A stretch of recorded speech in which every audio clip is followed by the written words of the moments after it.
सबसे पहले तो ये बताइए, वहां सब कुशल मंगल है? आपकी तबीयत ठीक है? जी प्रधानमंत्री जी, बहुत बहुत धन्यवाद आपकी विशेष का और 140 करोड़ मेरे देशवासियों की विशेष का। मैं यहाँ बिल्कुल ठीक हूँ, सुरक्षित हूँ। आप सबके आशीर्वाद और प्यार की वजह से बहुत अच्छा लग रहा है। बहुत नया एक्सपीरियंस है ये। और कहीं ना कहीं बहुत सारी चीजें ऐसी हो रही हैं जो दर्शाती हैं कि मैं और मेरे जैसे बहुत सारे लोग हमारे देश में और हमारा भारत किस दिशा में जा रहा है। ये जो मेरी यात्रा है, ये पृथ्वी से ऑर्बिट की 400 किलोमीटर तक की जो छोटी सी यात्रा है, ये सिर्फ मेरी नहीं है। मुझे लगता है कहीं ना कहीं हमारे देश की भी यात्रा है। बिकॉज जब मैं छोटा था, मैं कभी सोच नहीं पाया कि मैं एस्ट्रोनॉट बन सकता हूँ।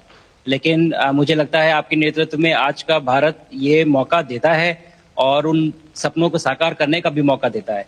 तो ये बहुत बड़ी उपलब्धि है मेरे लिए और मैं बहुत गर्व फील कर रहा हूँ कि मैं यहाँ पे अपने देश का प्रतिनिधित्व कर पा रहा हूँ।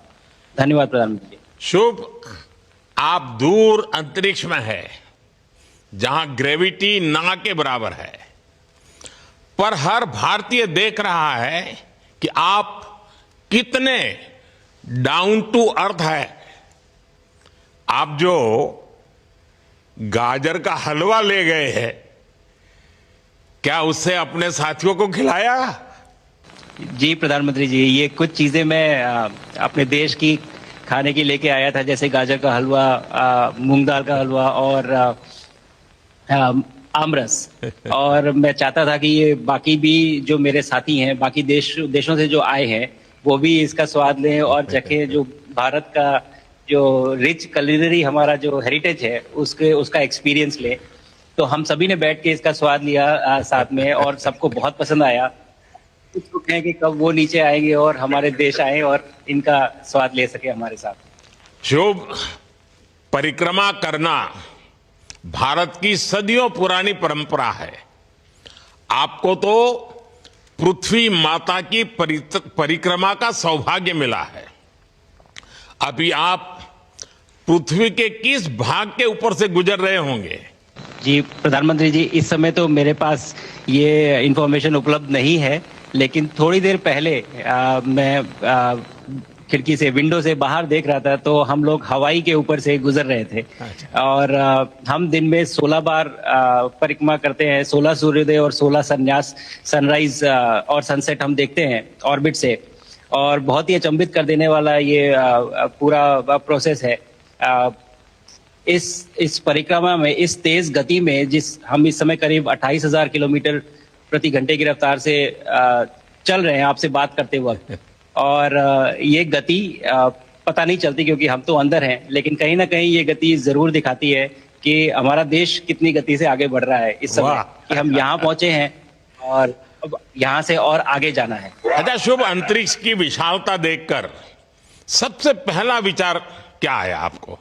प्रधानमंत्री जी, सच में बोलो तो जब पहली बार हम लोग ऑर्बिट में पहुंचे, अंतरिक्ष में पहुंचे, तो पहला जो व्यू था वो पृथ्वी का था। और पृथ्वी को बाहर से देख के जो पहला ख्याल और पहला जो थॉट मन में आया वो ये था कि पृथ्वी बिल्कुल एक दिखती है। मतलब बाहर से कोई सीमा रेखा नहीं दिखाई देती, कोई बॉर्डर नहीं दिखाई देता। और दूसरी चीज जो बहुत नोटिसेबल थी, जब पहली बार भारत को देखा, तो हम मैप पे पढ़ते हैं भारत को, हम देखते हैं बाकी देशों का आकार कितना बड़ा है, हमारा आकार कैसा है, वो मैप पे देखते हैं। लेकिन वो सही नहीं होता, क्योंकि वो एक हम 3D ऑब्जेक्ट को 2D यानी पेपर पे हम उतारते हैं। भारत सच में बहुत भव्य दिखता है, बहुत बड़ा दिखता है। जितना हम मैप पे देखते हैं उससे कहीं ज्यादा बड़ा। और जो वननेस की फीलिंग है, पृथ्वी की वननेस की फीलिंग है, जो हमारा भी मोटो है कि अनेकता में एकता, वो बिल्कुल उसका महत्व ऐसा समझ में आता है बाहर से देखने में कि लगता है कि कोई बॉर्डर एग्जिस्ट ही नहीं करता, कोई राज्य नहीं एग्जिस्ट करता, कंट्रीज नहीं एग्जिस्ट करती। फाइनली हम सब ह्यूमैनिटी का पार्ट है और अर्थ हमारा एक घर है और हम सब के सब उसके सिटीजन्स हैं। शुभांशु, स्पेस स्टेशन पर जाने वाले आप पहले भारतीय हैं। आपने जबरदस्त मेहनत की है, लंबी ट्रेनिंग करके गए हैं। अब आप रियल सिचुएशन में है, सच में अंतरिक्ष में है, वहां की परिस्थितियां कितनी अलग हैं, कैसे एडप्ट कर रहे हैं? यहाँ पे तो सब कुछ ही अलग है प्रधानमंत्री जी। ट्रेनिंग की हमने पिछले पूरे 1 साल में। सारे सिस्टम्स के बारे में मुझे पता था, सारे प्रोसेस के बारे में मुझे पता था, एक्सपेरिमेंट्स के बारे में मुझे पता था, लेकिन यहाँ आते ही सडनली सब चेंज हो गया। बिकॉज हमारे शरीर को ग्रेविटी में रहने की इतनी आदत हो जाती है कि हर एक चीज उससे डिसाइड होती है। पर यहाँ आने के बाद चूंकि ग्रेविटी माइक्रो ग्रेविटी है, एब्सेंट है, तो छोटी छोटी चीजें भी बहुत मुश्किल हो जाती हैं। अभी आपसे बात करते वक्त मैंने अपने पैरों को बांध रखा है, नहीं तो मैं ऊपर चला जाऊंगा। और माइक को भी जैसे छोटी छोटी चीजें हैं, इसको छोड़ के दूं तो भी ये ऐसे फ्लोट करता रहता है। पानी पीना, पैदल चलना, सोना बहुत बड़ा चैलेंज है। आप छत पे सो सकते हैं, आप दीवारों पे सो सकते हैं, आप जमीन पे सो सकते हैं। तो पता सब कुछ होता है प्रधानमंत्री जी। ट्रेनिंग अच्छी है, लेकिन वातावरण चेंज होता है तो थोड़ा सा यूज्ड टू होने में 1-2 दिन लगते हैं, बट फिर ठीक हो जाता है। भारत की ताकत साइंस और स्पिरिचुअलिटी दोनों है। आप अंतरिक्ष यात्रा पर हैं, लेकिन भारत की यात्रा भी चल रही होगी। भीतर में भारत दौड़ता होगा। क्या उस माहौल में मेडिटेशन और माइंडफुलनेस का लाभ भी मिलता है क्या? जी प्रधानमंत्री जी, मैं बिल्कुल सहमत हूँ। मैं कहीं ना कहीं ये मानता हूँ कि भारत ऑलरेडी दौड़ रहा है, और ये मिशन तो केवल एक पहली सीढ़ी है उस एक बड़ी दौड़ का। और हम जरूर आगे पहुंच रहे हैं, और अंतरिक्ष में हमारे खुद के स्टेशन भी होंगे और बहुत सारे लोग पहुंचेंगे। और माइंडफुलनेस का भी बहुत फर्क पड़ता है।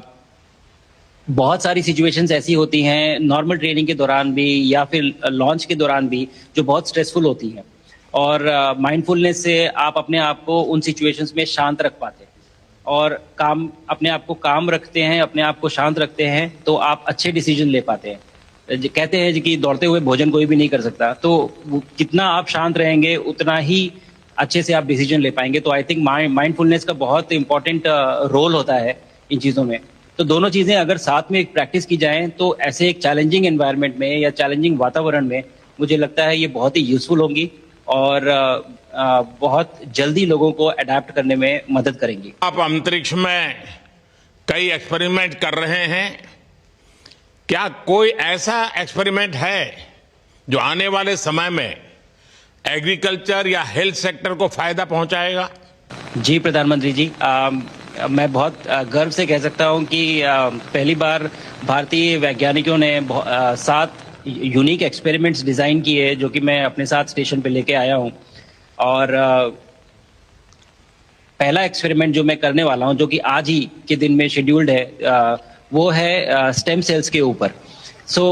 अंतरिक्ष में आने से क्या होता है कि ग्रेविटी चूंकि एब्सेंट होती है तो लोड खत्म हो जाता है, तो मसल लॉस होता है।